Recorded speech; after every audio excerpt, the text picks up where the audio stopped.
तो यहाँ पर होता है शिमला का टूर ख़त्म और अब हम निकल रहे हैं मनाली की तरफ। तो शिमला का टूर ख़त्म करने के बाद हमने अपने पैकिंग की और हो गए सवार बस में। तो वहाँ से 8 घंटे लगे हमको मनाली पहुँचने में और मनाली का टूर अब होने वाला था शुरू, जो कि बहुत ही एडवेंचर होने वाला था। तो फिलहाल हम लोग होटल में पहुँच गए और होटल से कुछ इस तरह का व्यू हमारे सामने दिख रहा था, जो कि बहुत ऊंची ऊंची पहाड़ी बर्फ से ढकी हुई और सामने व्यास नदी थी। तो जो हमारा होटल था वो थोड़ी ऊंचाई पे था, तो वहाँ से व्यू बहुत ही अच्छा दिखता था उसकी बालकनी से। शिमला से मनाली थोड़ा ठंडा था, दिन में तो उतना नहीं, लेकिन रात में बहुत ठंडी लग रही थी। यहाँ पे तो स्वेटर में भी ठंडी लग रही थी। शाम को हम लोग पहुँच गए थे, तो रात में हमारे पास थोड़ा टाइम था, तो हम पहुँच गए मॉल रोड पे। यहाँ भी एक मॉल रोड था, तो यहाँ पर हमने टैक्सी बुकिंग कर ली। कल हम लोग निकलेंगे रोहतांग के लिए, तो यहाँ पर बहुत ज़्यादा बार्गेनिंग करनी पड़ी हमको टैक्सी बुक करने के लिए, क्योंकि काफ़ी ऊंचाई पे है रोहतांग, तो आपको थोड़ा बार्गेनिंग करनी पड़ेगी अगर आप रोहतांग जाना चाहते हैं। सर्दियों में अगर आप जाएंगे तो आपको बर्फ़ तो हर जगह मिल जाएगी, तब आप रोहतांग नहीं जा पाएंगे क्योंकि उस समय उसका रास्ता बंद रहता है। तो फिलहाल अभी हम लोग निकल चुके हैं रोहतांग के लिए दूसरे दिन मॉर्निंग में। सुबह सुबह 6 बजे हम लोग निकल गए थे। करीब 4 घंटे लगते हैं रोहतांग पहुंचने में। तो फिलहाल हम लोग आधे रास्ता ट्रैवल करने के बाद पहाड़ी पर रुके और वहाँ पर हमने नाश्ता किया, क्योंकि सुबह ही निकल गए थे, नाश्ता नहीं किया था। तो यहाँ पर हमने ऑर्डर किए आलू के पराठे और चाय।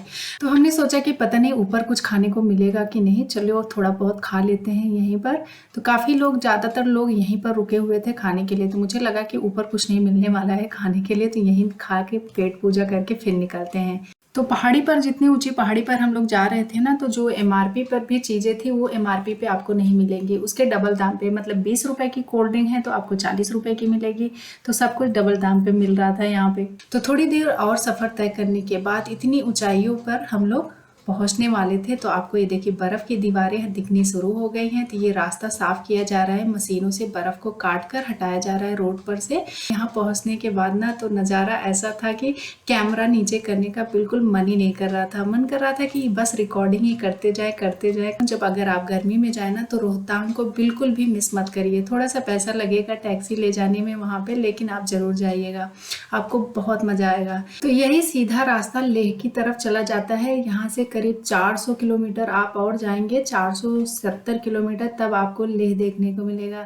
तो फिलहाल लेह के लिए भी रास्ता खुल गया था, लेकिन हम लोग लेह तो नहीं जाने वाले थे, क्योंकि केवल रोहतांग ही हमें घूमना था। यहाँ पर बर्फ़ की एक्टिविटी भी बहुत सारे लोग करा रहे थे। अगर आपको एक्टिविटी करने का मन हो तो आप वो भी कर सकते हैं, या फिर केवल बर्फ़ में एंजॉय करें, उससे ज़्यादा मज़ा आपको कहीं भी आने वाला नहीं है।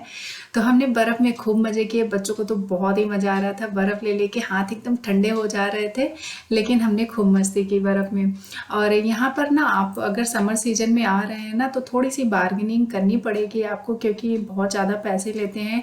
क्योंकि ऑन सीजन रहता है समर में, मतलब बहुत ज़्यादा लोग आते हैं घूमने के लिए, इसलिए बहुत ज़्यादा महंगा रहता है सब कुछ। खाने पीने की चीज़ें, टैक्सी, ऑटो, आपको सब कुछ यहाँ पर महंगी मिलेगी।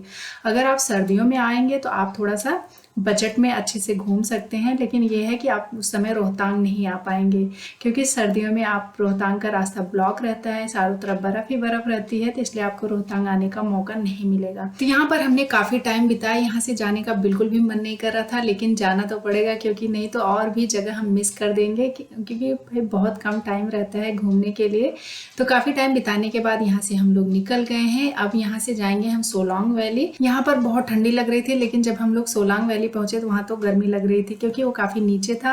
और सोलांग वैली में ऐसा कुछ खास नहीं था, वहाँ केवल आपको एडवेंचर एक्टिविटी करने को मिलेगा। तो वहाँ पर पैराग्लाइडिंग और बहुत सारी छोटी मोटी एक्टिविटी हो रही थी। अगर पैराग्लाइडिंग आप करना चाहते तो वहाँ कर सकते हैं, वो भी बहुत ज़्यादा पैसा लेते हैं।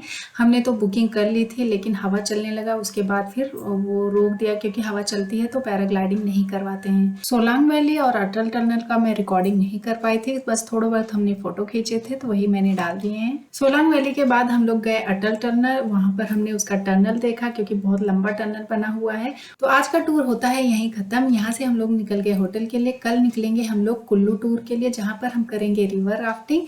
तो मिलते हैं कल के ब्लॉग में, तब तक के लिए बाय बाय, टेक केयर।